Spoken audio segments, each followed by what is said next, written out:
Welcome to another deep dive on The Explainer. Today, we are jumping straight into the sudden, catastrophic, and honestly fascinating end of an ancient civilization. We're unpacking the story of the tribe of Thamud. These were a people who possessed just incredible power and sheer architectural genius, and yet they vanished from the face of the earth in the blink of an eye. Get ready, because this is a story of massive wealth, impossible miracles, and ultimately the devastating price of absolute arrogance. So think about this for a second. What actually destroys a civilization that carves its homes into solid rock? I mean, really think about it. The people of Thamud didn't just put up standard houses. They literally hewed impenetrable fortresses straight out of mountains. They figured they had engineered themselves into complete invincibility. But as we're about to see, physical walls, no matter how thick, cannot protect a society from its own internal rot. To figure out how this all went down, our insights today are drawn directly from the classic historical text Stories of the Prophets by the renowned scholar Imam Ibn Kathîr. This gives us a really authentic, grounded look into both the historical and spiritual accounts of the Thamud tribe and the prophet who was sent to them, Prophet Salih. Okay, let's dive into this. Section 1. The Pride of Thamud. Material wealth versus spiritual poverty. To really grasp the sheer scale of their fall, we first have to understand just how high they climbed. Following the destruction of the Ad civilization before them, Thamud took over the mantle of power and glory. They erected these massive buildings on the plains and carved beautiful, enduring homes straight into the hillsides. It's like a giant architectural puzzle they completely mastered. But here's the catch. As their material wealth skyrocketed, their spiritual decay absolutely plummeted. Tyranny and oppression basically became the law of the land.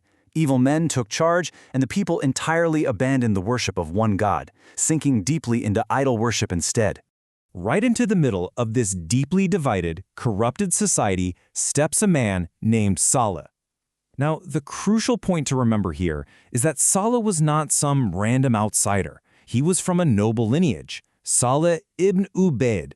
Before his prophethood, he was known all throughout the tribe for his remarkable wisdom, his purity, and his overall goodness. In fact, his people respected him so much, they actually hoped he'd become their chief one day. But, well, that all changed the moment he began his mission. He called them out. He told them to abandon their ancestral idols and worship Allah alone. And just like that, the guy they wanted as their leader was suddenly facing massive resistance, mockery, and intense doubt. Which brings us to Section 2. The Impossible Miracle. A test of faith in solid rock. So the people of Thamud clearly didn't want to change their ways, right? But they also needed to shut Salih up. So they devised a test. Gathering at their main meeting place, they threw down a demand that was quite literally designed to be impossible.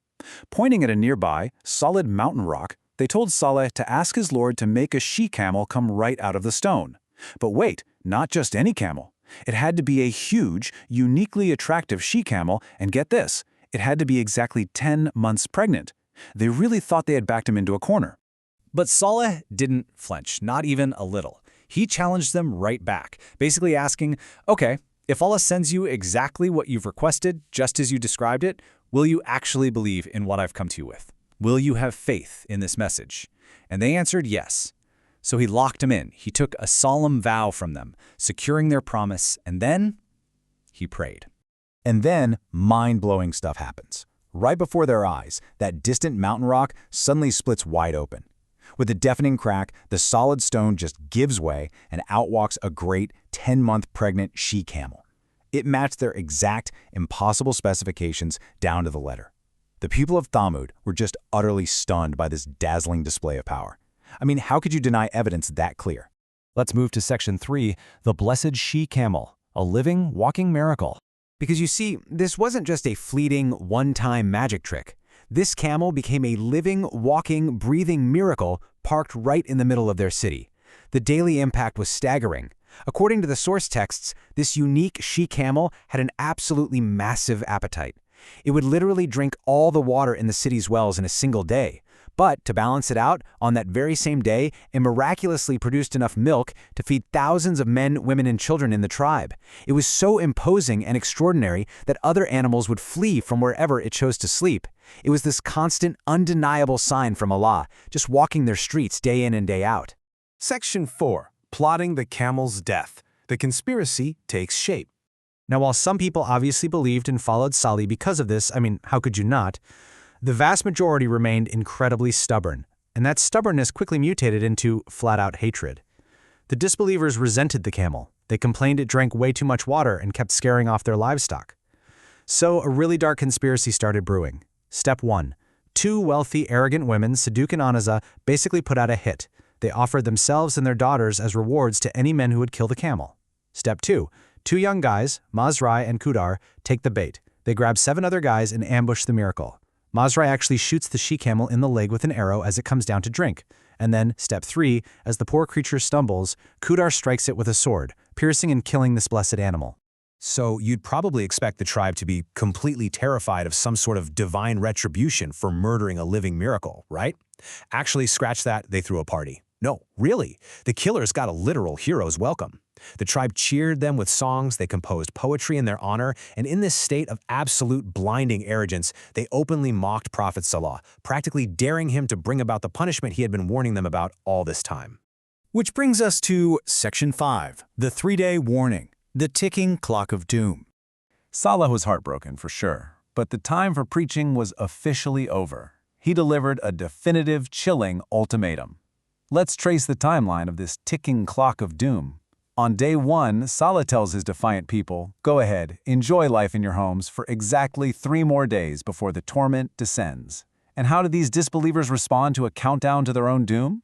On day 2, instead of begging for forgiveness, 9 men from the city hatch a secret plot to launch a night attack and murder Prophet Salih and his entire household too. Thankfully, Allah protects Salih from this assassination attempt, and by day 3, Salih and the small group of believers, heavy-hearted, safely evacuate the city and move somewhere else. Then, the 3 days were up. The sky filled with thunderbolts. A terrifying, violent cry echoed from above, which was instantly followed by severe earthquakes that literally ripped the land apart. As the Quran states in chapter 7, verse 78, so the earthquake seized them, and they lay dead, prostrate in their homes. In one terrific, simultaneous strike, the entire tribe of disbelievers was wiped out. Gone, before they even fully realized what was happening to them. And this brings us right back full circle to the beginning of our explainer. Neither their massive buildings on the plains, nor those magnificent fortresses they had painstakingly carved out of the solid mountain rock could protect them. When divine judgment finally arrived, their brilliant engineering and their supposed architectural invincibility meant absolutely nothing. So the real legacy of Thamud isn't some architectural wonder for us to marvel at. It's an enduring, massive warning sign. Years later, Prophet Muhammad, peace be upon him, was passing by the ruins of Thamud's houses on his way to the Battle of Tabuk. His companions had actually drawn water from the local wells there and made dough. But the Prophet immediately warned his followers not to enter the area of this cursed people. He urgently ordered them to pour out all the water they had drawn from those specific wells and to feed any dough they had made straight to the camels. The taint of Thamud's arrogance and the sheer weight of their destruction was so severe that it was to be entirely avoided even centuries later. Which leaves us with a pretty powerful final thought. We might not be out there carving castles into mountainsides today, but we certainly build our own fortresses, don't we? Whether they're technological, financial, or societal. So it really makes you ask yourself, what monuments to our own arrogance are we building today, thinking they make us invincible? Thank you so much for joining me for this explainer. Keep learning, keep questioning, and I'll see you next time.